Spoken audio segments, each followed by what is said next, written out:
সুপ্রিয় বন্ধুগণ, আজকে আমার নতুন বাসায় কাঙ্গালি ভোজ হবে। মুন্সিগঞ্জ থেকে নতুন বাসায় আসছি। আসার পরে এখন আমার ছোট বোনের জামাই বিআইটিআই এদের সবাইকে ইনভাইট করছি, কিন্তু সমস্যা হচ্ছে আমার বাসায় গ্যাস থাকে না চুলায়, আর আমি চুলা এখনও ফিটিংস করি নাই। তো কিভাবে খাওয়ানো যায় এই প্ল্যানিং করার পরে ভাবলাম যে বাবার বাড়ি থেকে রান্না করে এনে আমার বাড়িতে খাওয়াবো। তো আজকের এই বিশেষ কাঙ্গালি ভোজের আয়োজনের মধ্যে আছে আমাদের হাসান ভাই, আছে আমার হাজব্যান্ড, আমার দুই বিআই, আমার ভাবি, আমার ভাইয়া, আমার বোনের জামাই, এরা সবাই ছিল। আমরা বেশ এনজয় করতেছিলাম। একজন স্পেশাল চাইল্ডও ছিল, মোশারফ ভাই। তো দেখা যাক আজকে আমাদের কি মেনু আছে, যেগুলো আমরা নিয়ে আসছি রান্না করে ওই বাসা থেকে। আর আমি রান্না করছি সব কিছু। এই পোলাওটা রান্না করছে আমার আম্মু। এত মজা, আমার আম্মুর হাতের পোলাও এটা বেশি মজা। এটা স্মেল, এত সুন্দর একটা স্মেল আসতেছিল পোলাওটা থেকে। আর এটা চিকেন মাঞ্চুরিয়ান। আর মাঞ্চুরিয়ানের মধ্যে ক্যাপসিকাম এগুলো ছিল না, কজ আমরা আর্থিক সংকটে ছিলাম। আর এটা ছিল ভেজিটেবলের কালারটা ন্যাচারালি খুব সুন্দর ছিল, কিন্তু ভিডিওতে কেন জানি একটু লাল লাল লাল লাল লাগতেছে। আর এই ছিল সালাদ, এগুলো আমরা পলিথিনে করে ওই বাসার থেকে নিয়ে আসছি। আর এইভাবে মানে পাতিল এগুলো থেকেই নিয়ে আসছি। তো রাতে বেশ ভালো রকমের কিছু আড্ডা দিলাম। আমার জন্য তারা অনেক কিছু নিয়ে আসছিল, কোক, চানাচুর, বিস্কিট এগুলো অনেক কিছু। এরকম খাবার দাবার নিয়ে আসলে মনে হচ্ছে প্রতিদিন সবাইকে রান্না করে খাওয়াই। তো যাই হোক, এখন খাওয়া দাওয়ার পালা, আর সবাই খুব আড্ডা দিতেছিলাম।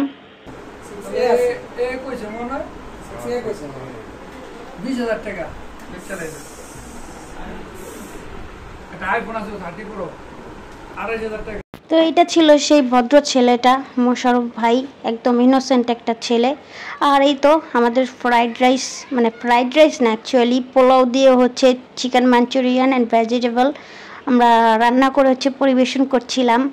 সবার জন্য একটু করে দিচ্ছিলাম। সবাই খেয়ে সেই একটা রিভিউ দিচ্ছিল যে খুব খুব খুব বেশি মজা হয়ে গেছে। গাইস, এত মজা করে রান্না করতে চাই নাই আমি।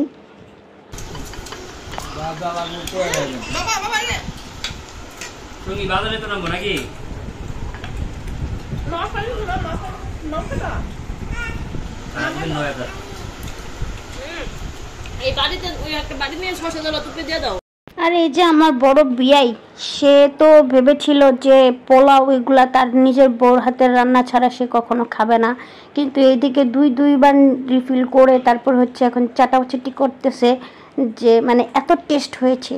আমি আসলে কল্পনাও করতে পারি না যে রান্নাটা এত বেশি টেস্ট হয়ে যাবে। আর আমার ছোট বিয়াই তো নিঃশ্বাস বন্ধ করে খাচ্ছে, এদিক ওদিক আর তাকানোর কোনো স্কোপ নাই। আর এই যে হাসান ভাই চলে গেছে, এখন আমাদের মাঝে এখন নাই, মারা যায় নাই আর কি, মাদ্রাসায় চলে গেছে। তো ওনাকে খুব মিস করি আমরা। তো খাওয়া দাওয়া শেষ, রুমের অবস্থা বেহাল, খুব মজা হইতেছে এখানে।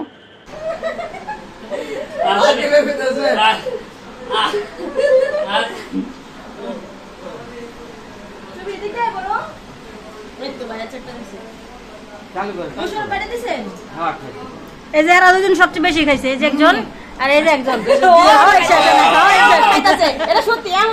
এরা দুজন সবচেয়ে বেশি খাইছে, 3 পাতিলা খাইছে এরা।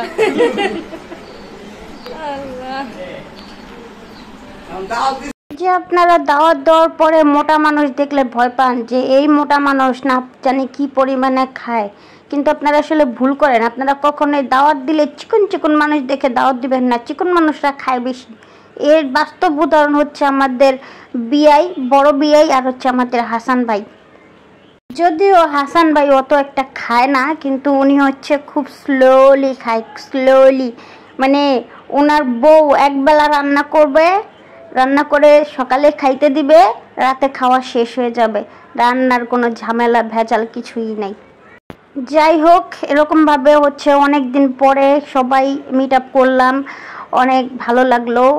আর মূলত বেসিক্যালি আমি কার কারেন্ট যায় নাই, লাইট অফ করে দেওয়া হয়েছে।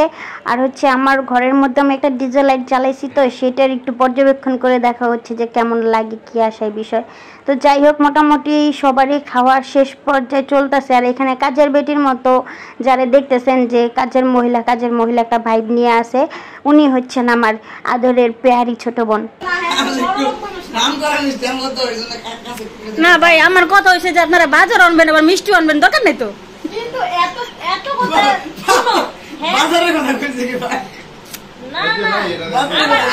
আমার কথা হলো একটাই, যে তোমরা রাকিব ভাই তারপরে আরাফাত ভাই এরা বিষয় না, বিষয় হলো হাসান ভাই বিয়ার মিষ্টি কবে খাবো আমরা? আমি বিয়ে করে নেই মিষ্টি না সবই খাও, লিস্টে আছে হাসান মুসলমানিটা খাওয়া এটা তো করাইছে বিয়া না কবে করবি, এটা কবে খামু, মুসলমানি তো করেছে এটা খাওয়া। নয় স্বীকার করলে কি করার আছে? আগে তো বিয়া দামটা খাই তারপরে এইটা হবে কোনটা খাই, এইটা হাসান ভাইয়া মুসলমান হয়েছে, এটা যদি কেউ অস্বীকার করে কোনো সমস্যা হইব না?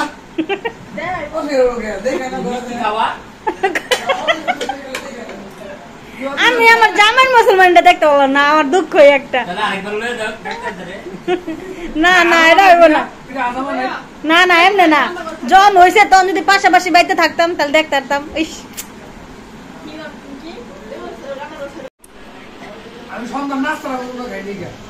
ধর্মিয়া আপনার কথা এমনি জানান যাবো না, আপনার খাওয়ানোর সময় ডাক দেওয়া ফোন দেওয়া লাগবে।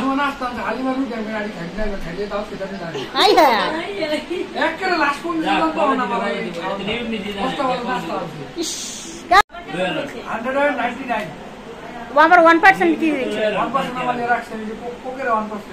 আচ্ছা, খাবার মজা লাগছে না? All credit goes to Sheikh Toma.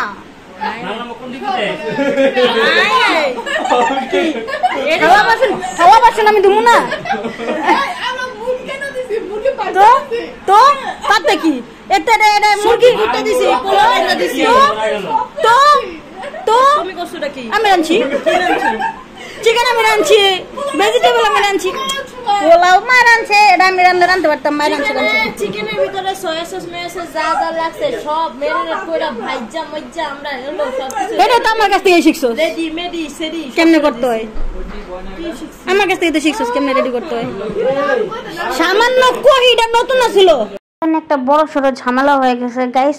আপাতত ঝামেলাটা মিটাই, সে পর্যন্ত সবাই ভালো থাকবেন, সুস্থ থাকবেন, আল্লাহ হাফেজ। আর এরকম ভিডিওর অপেক্ষায় থাকবেন।